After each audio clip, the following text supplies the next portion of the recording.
Chase Rothman is the waiter at his wife's big celebration. What's next, Chase? Dishwasher of the month. Boris's voice cut through the laughter at the table. Chase froze in the doorway, still in his waiter's uniform, plates balanced in his hands. Across the table, Celia sat glowing between her colleagues, smiling, until she saw him. Her smile vanished. Only if Celia knew who her husband really was, she'd be terrified and proud at the same time. Looking at the two security guards begging for their jobs and admitting their mistakes, Chase sighed. "If you don't get out of here, I'll call security to throw you out," he warned them flatly.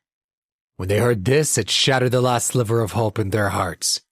They glared at Chase with hatred, but had no choice but to grit their teeth and leave dejectedly. They wished they'd beaten up Chase when they had the chance, but they didn't dare challenge the man who had fired them within a single text message. After getting rid of the knuckleheads blocking the way, Chase walked up into the banquet hall. The dinner had already begun. Chad Manson was among the crowd. No one noticed when Chase came in, except Celia. She'd been keeping an eye out for him, expecting him to make a grand, embarrassing entrance. She was chatting warmly with Chad. "Chad, we ought to get a drink sometime, but there's somebody I have to go greet." Jean joined the two just as Celia was about to go and get Chase. Chad didn't miss the opportunity to praise Celia in front of her father. "Mr. Sampson, doesn't your daughter look beautiful today?" Jean looked at Chad as if he was looking at a son-in-law. "She is indeed. And I have to say you're not bad either." "Clearly, your looks match your brains. Celia, did you know Chad is an Ivy League business graduate? The more I think you're two of a kind." Patricia came over, smiling, but her eyes were narrowed dangerously. "Jane? Chad? What are you talking about?" Annoyed, Celia could not help but nod along with them. "You and Mr. Manson are a match made in heaven," Patricia said matter-of-factly. "Mrs. Sampson, I happen to know Celia is happily married." Chad thought he was being kind and helping Celia out. This statement did actually give Celia a good impression of him. At least this guy didn't take advantage of her predicament or add fuel to the fire. "How gentlemanly, Mr. Manson. But still, if our families were joined, imagine what we could accomplish," Patricia mused.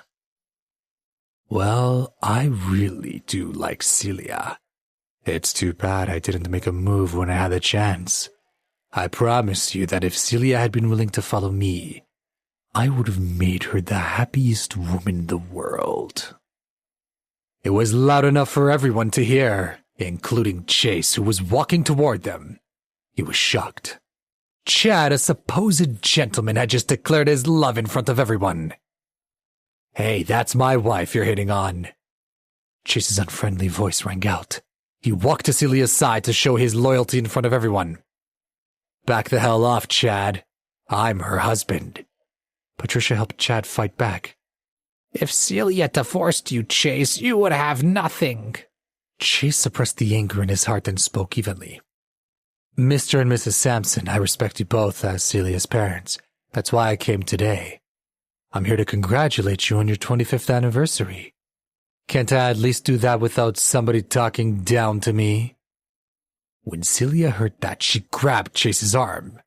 She was afraid he would only make the situation worse. "Chad, don't talk back to Mom and Dad." Just then, Quinton walked over with Cicely. "Some people are just trash.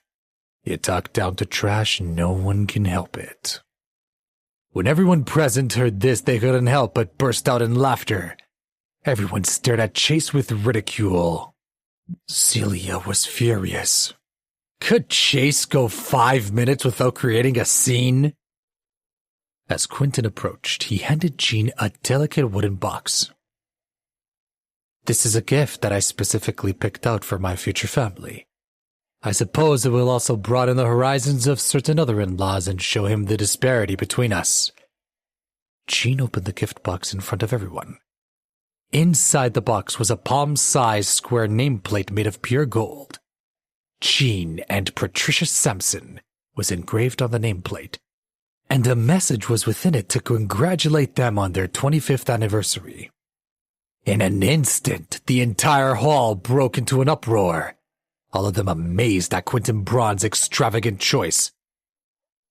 Ooh, the gold alone was probably worth at least $10,000. No one could call Quinton blue-collar. He was a man of gold and silver. The Sampsons felt their faces light up, almost unable to contain their joy. At the same time, Chad presented his gift to Jean. It was an antique painting. Compared to Quinton's gold, Chad's gift was even more extravagant. Surely it was at least $100,000 in value. Celia had not expected Quinton or Chad to spend so much on gifts for her parents' anniversary. There was no way Chase's gift could compare to the great gifts already presented. She had only asked Chase to bring one to express his goodwill. She suddenly regretted it. If she had known earlier, she wouldn't have said anything to Chase because surely he was about to embarrass her. Chase Rothman was so useless. Quinton and Chad's extravagance brought them to the center of the audience's attention. Jean and his wife were wild with joy. Chase looked at their disgusting faces and the anger in his heart started burning uncontrollably. He suspected that given half a chance, Jean Sampson would simply sell his daughter to Chad for the right price. At this moment, Quinton's gaze fell on Chase. He raised his voice, attracting everyone's attention. It was clear that he was trying to be malicious. The Sampsons family's son-in-law couldn't have come empty-handed, could he? Where's your present? Why don't you bring it out for everyone to see? Quen, don't put him on the spot. What kind of gift could a storekeeper bring? Cicely said loudly. What if he didn't even prepare a present? How embarrassing would that be? At this time, Celia took the initiative to step forward. As a matter of fact, Chase has prepared a present for you. It's not as expensive as the others, but consider a token of Chase Rothman's goodwill. She shot a look at Chase expectantly. Please subscribe to the Pocket FM YouTube channel and press the bell icon for instant notification. Check out our channel for more such exciting shows.